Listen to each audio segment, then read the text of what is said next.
अस्सलाम वालेकुम, कैसे हैं आप सब? तो उम्मीद करती हूँ कि आप सब खैरियत से होंगे। तो आज मैं लेकर आई हूँ बहुत ही अलग सी रेसिपी मीठा डेज़र्ट में।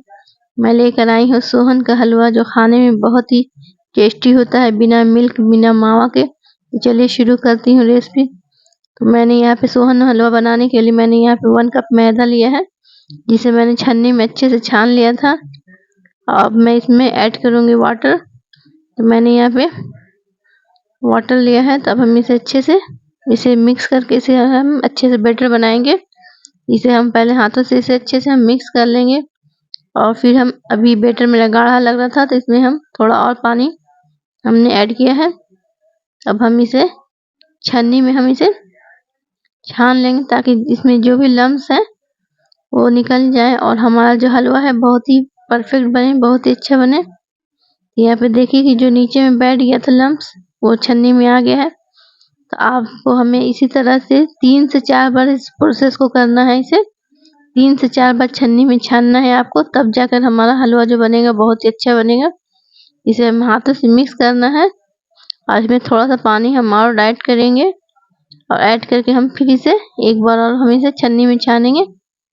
मैंने जैसे बताया कि इसे हम 3 से 4 बार ये हम प्रोसेस करते हैं, ताकि इसमें मैदे में हमारा एक भी लम्स ना रहे। तो यहाँ पे मैंने छन्नी में इसे छान लिया है। अब हमें क्या करना है, तो देखिए यहाँ पे मैंने 3 से 4 बार छन्नी में छान लेंगे। अब हम इसे बाउल में डालकर अब हम इसे थोड़ी देर के लिए इसमें हम पानी डालकर थोड़ा सा और हम इसे छोड़ देंगे, ताकि जो पानी है इसका एक्स्ट्रा निकल जाए। यहाँ पे मैंने 10 मिनट के लिए पानी डालकर छोड़ दिया था। अब हम इसे बैटर में से इसको पानी को जो हम है इसे अलग कर देंगे। तो देखिए हमारा पानी अलग हो गया है। अब मैदे को हम इसमें कलर डाल के इसे हाथों से हम और मैश करेंगे।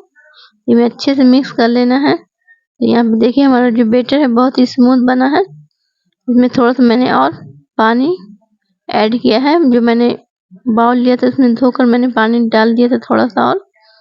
अब मैंने यहाँ पे लिया है रिफाइंड ऑयल। आप चाहें तो इसमें पूरा घी में भी सोहन हलवा बना सकते हैं, बनाएंगे तो और टेस्टी होगा। तो यहाँ पे मैंने एक लौंग, एक इलायची का फोरन दे दिया है।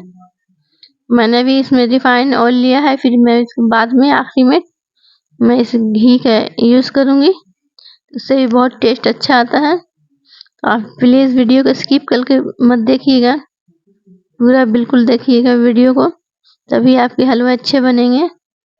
यहाँ मैंने इसे डाल दिया है, और जो बॉल्स बच गया था उसमें मैंने थोड़ा सा पानी डाल के इसमें और हमने थोड़ा सा डाल दिया था। तो इसे बिल्कुल भी छोड़ना नहीं, इसे हम चलाते रहेंगे। और यहाँ मैंने 1 कप शुगर लिया है, 1 कप मैदा लिया था, तो इसमें शुगर जो है बराबरी पड़ता है, जितना मैदा उतना शुगर। इसे अच्छे से हम मिक्स करेंगे और इसे हम लो फ्लेम पे बनाएंगे। इसे आपको देखिए कि इसे चलाते रहिएगा, नहीं तो ये नीचे से सटने लगता है। अगर सट जाएगा तो इसका मज़ा ख़राब हो जाता है। तो ये बहुत ही इजली सिंपल सा रेसिपी है, जो खाने में बहुत ही टेस्टी लगता है। जैसा मैंने बताया कि बिना दूध, बिना मावा के ये बहुत ही टेस्टी रेसिपी है सोहन हलवा। ये बहुत बच्चों को बहुत पसंद आती है। तो ये आप बनाएंगे तो आपको इसका टेस्ट बहुत ही अच्छा लगेगा। तो मुझे आप सबसे गुजारिश है कि आप एक बार ज़रूर इसे बना कर देखें। अब मैंने यहाँ पे देसी घी लिया है, इसमें ऐड करूँगी, ताकि इसका जो टेस्ट है बहुत ही अच्छा हो। अब हम इसे ठंडा होने के लिए रख देंगे। थोड़ा सा मैंने इसे ड्राई फ्रूट के साथ डाल दिया था। तो यहाँ पे हमारा जो सोहन हलवा थोड़ा ठंडा हो गया है। अब हमने गार्निश कर दिया है ड्राई फ्रूट से, और इसे हम थोड़ा बेलन की हेल्प से इसे हम बेल देंगे, ताकि जो ड्राई फ्रूट है वो अच्छे से सेट हो जाए। तो आप फ्रेंड्स इसे चाहें तो ऐसे भी खा सकते हैं, और मैं भी आपको इसे कट करके भी दिखाती हूँ पीस में बना के। ये खाने में आपको बहुत ही टेस्टी लगने वाला है। तो यहाँ पे देखिए मैंने इसको स्क्वायर शेप में इसे कट कर दिया है, और मैं अभी आपको निकाल के भी दिखाती हूँ। ये बहुत ही महंगी वाली मिठाई बनकर रेडी हो चुकी है। अगर आप वीडियो पे नए हैं तो प्लीज़ लाइक कीजिए, शेयर कीजिए।